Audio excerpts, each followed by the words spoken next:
The internal problem is, how do you deal with tragedy and malevolence? And you can say, well, I'm not prepared. It's like, yeah, fair enough. Unsurprising, especially if you were overprotected as a child. It's not a good idea to overprotect your kids, because the snakes are going to come into the garden no matter what you do. And so then you, instead of trying to keep the damn snakes away, what you do is you arm your child with something that can help them chop them into pieces and make the world out of them. So that the trick for human thriving in the face of suffering and malevolence is strength, not protection. It's a completely different idea. We also know this clinically. We know, for example, that if you treat people with exposure therapy for agoraphobia, which is, roughly speaking, the fear of chaos, I would say, the fear of everything, you don't make them less afraid. You make them braver. It's not the same thing. Because with an agoraphobic, see, what happens to them is the fall. They never conceptualize death and suffering. They're naive, right? It never enters the theater of their imagination, and it's because they're protected from it.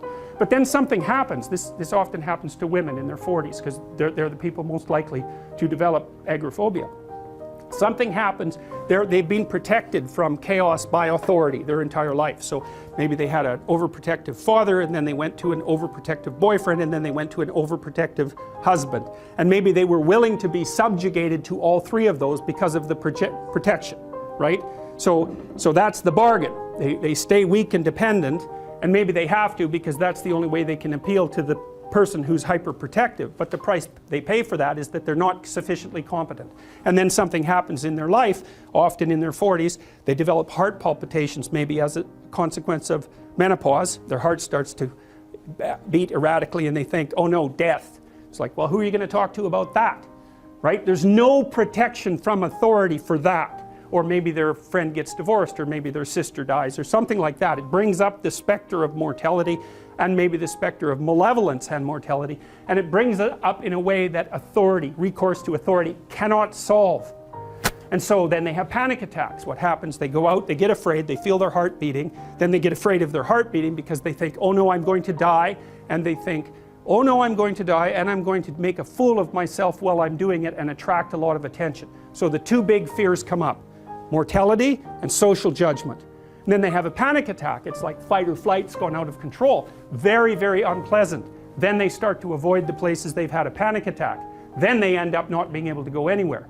So then Tiamat has come back, right? A huge monster, a little victim. And so what do you do with them? Well, there's no saying, no, there's no Tiamat.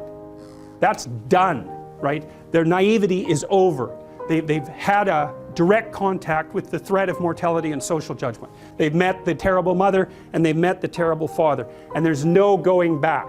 There's no saying, oh, the world is safe. It's not safe. Not at all. It's not safe. The fact that you think it's safe means that you were living in an unconscious bubble that was sort of provided to you by your culture. It's a gift. And now that's been shattered. And so now what do? Well, the answer is you retreat until you're in your house and there's nowhere you can go. You're the ultimate frozen rabbit, right? And your life is hell because you can't function. The alternative is, let's take apart the things you're afraid of. Let's expose you to them, carefully and programmatically. And then you'll learn that you're actually tougher than you think. You never knew that.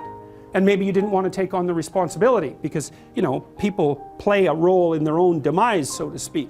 When you had opportunity to go out and explore or withdraw because you were afraid, you chose to withdraw because you were afraid.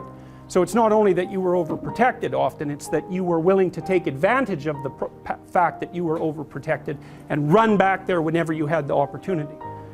So maybe you're a kid in the playground, right, and you're having some trouble with other kids, and in the back of your mind, I should deal with this myself, but you go and tell your mom and get her to intervene. And you know that that's not right. You know that you're breaking the social contract, but it's easier, and so that's what you do. You run off to an authority figure and hide behind the Great Father, right, roughly speaking. Well, the problem with that is you don't learn how to do it yourself. So then you have to relearn it painfully when you're 40. So then you take people out. You say, well, what are you afraid of? Rank it from 1 to 10. So 10 is, make a list of 10 things you're afraid of. The thing you're least afraid of we'll call number 10. So we'll start with that. Okay, well, I'm afraid of elevators. Okay, well, let's look at a picture of an elevator. Let's have you imagine being in an elevator. Let's go out to an elevator and let you watch the terrible jaws of death open, because that's how you're responding to it symbolically, right? And you're going to do that at the closest proximity you can manage. You find out, you go do that, it works. You're nervous as hell, especially from an anticipatory perspective. Shaking. You go out, you stop, you watch it happen, and you actually calm down. You do that 10 times and it no longer bothers you. Well, what you've learned that you didn't die, but more importantly than that, you've learned that you could withstand the threat of death. That's what you've learned. And then you move a little closer, and then you move a little closer, and then you move a little closer, and finally you're back in what's no longer the elevator from a symbolic perspective. It's a tomb, right? It's a place of enclosure and isolation. And you learn, turns out I can withstand that. And then you're much more together, much more confident. And that's often one of the things that often happens in situations like that. I've seen this multiple times, is that if you run someone through an exposure training process like that and toughen them up, they'll often start standing up to people around them in a way they never did before, because they wouldn't stand up for themselves before, because they weren't willing to undermine the protection. See, if you're protecting me, I can't bother you, because I can't afford to forsake your protection. So if I'm going to play that game, I'm going to hide behind you, then I can't challenge you. So that's no good, because that's sometimes why people, you see this with guys very frequently, they're still deathly afraid of their father's judgment when they're in their 30s or 40s. It's like, well, why? Well, because they still want to believe that there's someone out there that knows.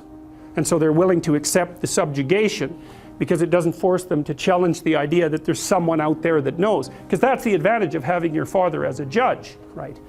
Because he knows. Well, what if he doesn't? What if no one knows any better than you? Well, that's a rough thing. You don't, until you realize that, you're not an adult, right? That's really technically the point of realization of adulthood, is that no one actually knows what you should do more than you do. I mean, it's a horrible realization, because what the hell do you know? It's a terrible realization, and people will often pick slavery, permanent slavery, to the spirit of the Great Father, let's say, over that realization, and it's completely understandable. But the problem with it is that there's more to you than you think, and so if you continue to hide behind that figure, then you never have a chance to understand that there's more to you than you think, far more to you than you think. Maybe there's enough to you so that you can actually withstand the threat of mortality without collapsing. Maybe even withstand the threat of malevolence without collapsing. Who knows? It's certainly possible. And it's not an abstract question. It's exactly the sort of question that you address in the psychotherapeutic process. It's always the question that you address. And the answer is often in the affirmative, because people can get unbelievably tough.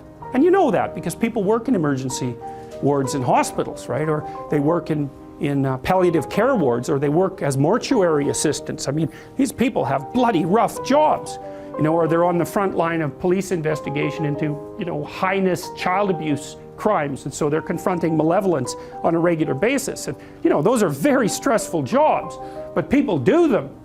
And some people do them without even being damaged by them, although that's a harder thing, because you can see horrible things, you know, things you'll never forget.